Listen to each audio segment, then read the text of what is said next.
নমস্কার সাথী।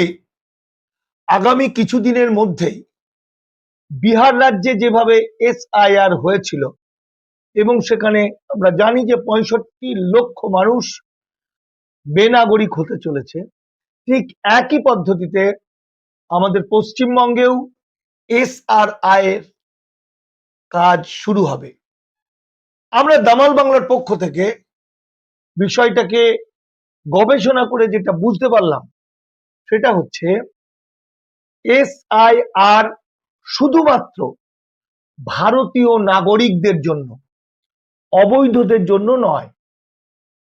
অবৈধ বা যারা অবৈধ থেকে বৈধ বিদেশিতে রূপান্তরিত হয়েছেন তাদের জন্য যেমন সিএএ, আর বৈধ নাগরিক বা ভারতীয়দের জন্য এসআইআর।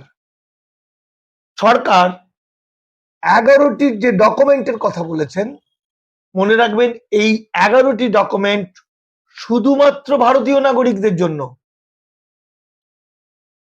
যদি অবৈধ অনুপ্রবেশকারীরা বা উদ্বাস্তু ভাইরা বা অবৈধ বিদেশিরা এই 11টা ডকুমেন্ট জমা দেয়, মনে রাখবেন 11টাই অবৈধ হয়ে যাবে এবং ভুয়ো।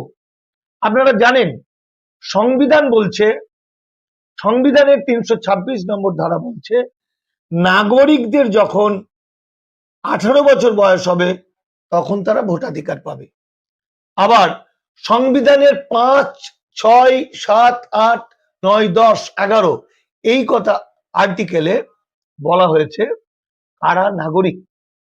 সবচেয়ে বিপদের বিষয় হচ্ছে প্রকৃত ভারতীয় যে সমস্ত আদিবাসী মূল নিবাসী মানুষ আছেন তাদের একটা বৃহৎ অংশের মানুষের কাছে নথি নেই। আদিবাসীদের মধ্যে সাঁওতালদের একটা রীতি দীর্ঘদিন ধরে চলে আসছে, মানুষ মারা যাওয়ার সময় তার সমস্ত ডকুমেন্টগুলো পুড়িয়ে দেওয়ার। আবার বহু আদিবাসী মূল নিবাসী মানুষ আছেন যারা 40-50 বছর বয়সে ভোটার তালিকায় নাম তোলে। এই তথাকথিত এসআইআর এর মাধ্যমে এই ধরনের দরিদ্র মানুষরা আইনিভাবে ফেঁসে যাবেন এবং জটিল অবস্থায় পড়ে তারা তাদের নাগরিকত্ব হারাবেন। আপনারা এটা শুনছেন বারবার, দেশের প্রধানমন্ত্রী, দেশের স্বরাষ্ট্রমন্ত্রী, দেশের নির্বাচন কমিশন এরা কিন্তু প্রত্যেকেই বলছেন আমরা সংবিধান অনুযায়ী অবৈধদের ভারত থেকে তাড়িয়ে দেব।